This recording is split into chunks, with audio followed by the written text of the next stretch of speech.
Hello friends, স্বাগতম জনাইছো Jebi studio YouTube চেনেললৈ। আজি মই তোমালোকক এই ভিডিওটোত এটা ইম্পৰ্টেন্ট কথা কৈ আছো যে যেহেতু এইবাৰ পৰীক্ষাসমূহ অনলাইনত অনুষ্ঠিত হ'ব আৰু পৰীক্ষাৰ এনসাৰ স্ক্ৰিপ্টসমূহ যেহেতু PDF কৰি পঠাব লাগিব আৰু এই PDF কৰোতে যদি ধৰি দিয়া PDF সাইজতকৈ বেছি হয় তেতিয়াহলে তোমালোকে এই সাইজটো কেনেকৈ কমাব মই তোমালোকক এই ভিডিওটোত দেখুৱাই আছো অনলাইনত PDFৰ সাইজটো কেনেকৈ কমাব পাৰিব আৰু অফলাইনত কেনেকৈ PDFৰ সাইজটো কমাব পাৰিব এই দুইটা পদ্ধতিৰে মই তোমালোকক আজিৰ এই ভিডিওটোত দেখুৱাই আছো কেৱল তোমালোকে এই ভিডিওটো সম্পূৰ্ণকৈ চাই থাকিব প্ৰথমে মই তোমালোকক দেখুৱাই আছো যে অনলাইনত PDFৰ সাইজটো কেনেকৈ কমাব তাৰ কাৰণে তোমালোকে Google বা Chrome ব্ৰাউজাৰত compress PDF ফাইল বুলি সাৰ্চ কৰক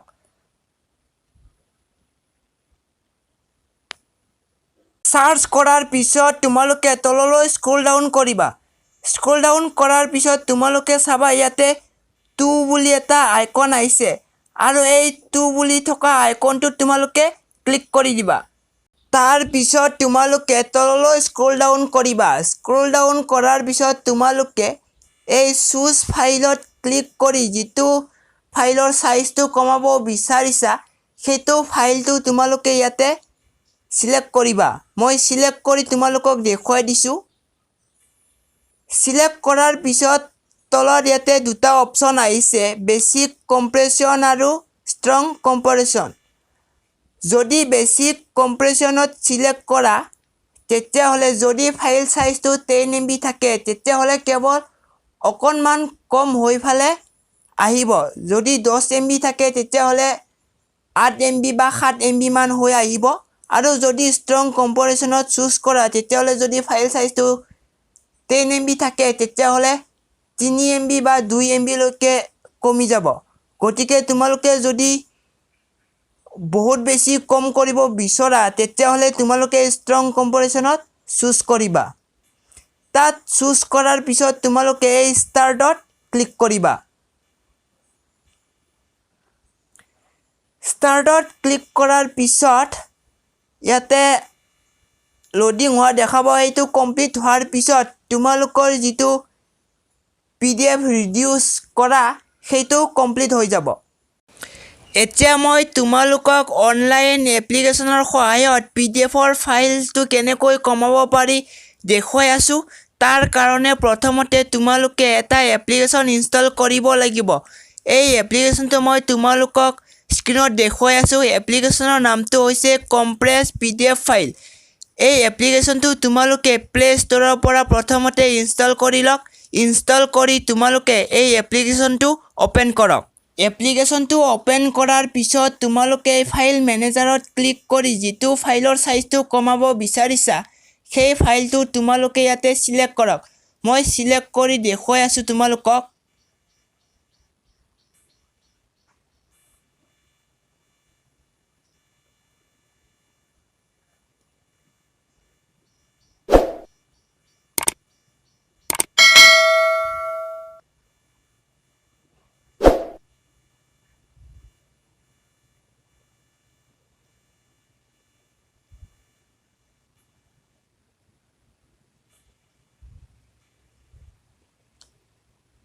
সিলেক্ট কৰাৰ পিছত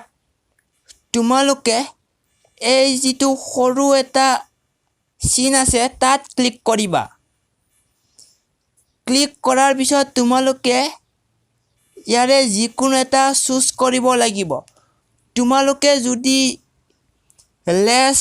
কম্প্ৰেছন চুজ কৰা তেতিয়া হলে যদি ফাইলৰ সাইজটো 10 MB থাকে তেতিয়া হলে 2 MB মান কমি ফালে কেৱল 8 MB মান হে হ'ব আৰু যদি তোমালোকে ৰিকমেন্ডেড কম্প্ৰেছনত চুজ কৰা তেতিয়া হলে যদি 10 MB থাকে তাৰ হাফ হৈ মানে 5 MB হৈ আহিব আৰু যদি তোমালোকে এক্সট্ৰিম কম্প্ৰেছনত ক্লিক কৰা তেতিয়া হলে বহুখিনি ফাইল সাইজটো কমিব যদি 10 MB থাকে তেতিয়া হলে 1 MB বা 2 MB লৈকে কমি যাব বা কেবিও হৈ যাব পাৰে গতিকে তোমালোকে যেটো বিচৰা সেইটো তোমালোকে চুজ কৰিবা যদি একেবাৰে কম সাইজ লাগে তেতিয়া হলে তোমালোকে এক্সট্ৰিম কম্প্ৰেছনত চুজ কৰিবা চুজ কৰি তোমালোকে এই কম্প্ৰেছ পিডিএফত ক্লিক কৰিবা কম্প্ৰেছ পিডিএফত ক্লিক কৰাৰ পিছত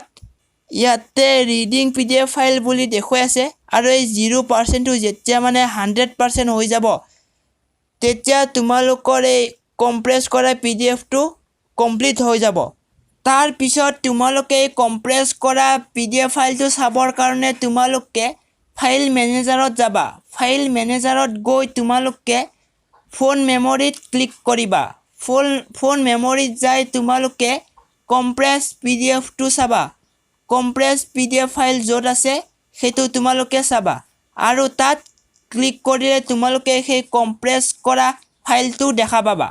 এতিয়া মই তোমালোকক দেখুৱাই আছো যে ইন্টাৰনেট নোহোৱাকৈ অফলাইনত কেনেকৈ পিডিএফৰ সাইজটো কমাব পাৰিব তাৰ কাৰণে তোমালোকে বেলেগ এটা এপ্লিকেশন ইনষ্টল কৰিব লাগিব এপ্লিকেশনটো মই স্ক্ৰীনত দেখুৱাই দিছো এপ্লিকেশনৰ নামটো হৈছে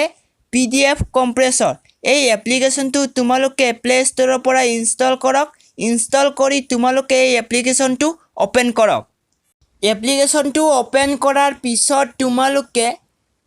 তলত এই প্লাস সিম্বলত ক্লিক কৰি জিতু পিডিএফৰ সাইজটো কমাব বিচাৰিছা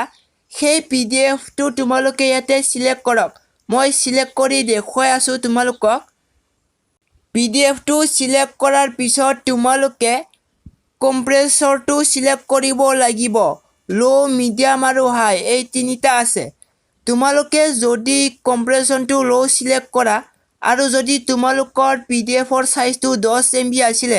তেতিয়া হলে তোমালোকৰ পিডিএফটো কেৱল অকনমানহে কমিব অৰ্থাৎ যদি 10 MB আছিল তেতিয়া হলে তোমালোকে লোড ক্লিক কৰাৰ পিছত পিডিএফৰ সাইজটো 8 MB মান হ'ব আৰু যদি মিডিয়ামত সিলেক্ট কৰা তেতিয়া হলে তোমালোকৰ পিডিএফ সাইজটো হাফ হ'ব অৰ্থাৎ 10 MB থাকিলে 5 MB হ'ব আৰু যদি হাই সিলেক্ট কৰা তেতিয়া হলে তোমালোকৰ পিডিএফ সাইজটো যদি 10 MB আছিল তেতিয়া হলে এইটো কমি 3 MB বা 2 MB লৈকে হ'ব তাৰ পিছত তোমালোকে এই ওকেত ক্লিক কৰিবা ওকেত ক্লিক কৰাৰ লগে লগে তোমালোকৰ পিডিএফটো ইয়াতে কম্প্ৰেছ হৈ আছে পিডিএফ কম্প্ৰেছিং এইটো 100% হ'ব লাগিব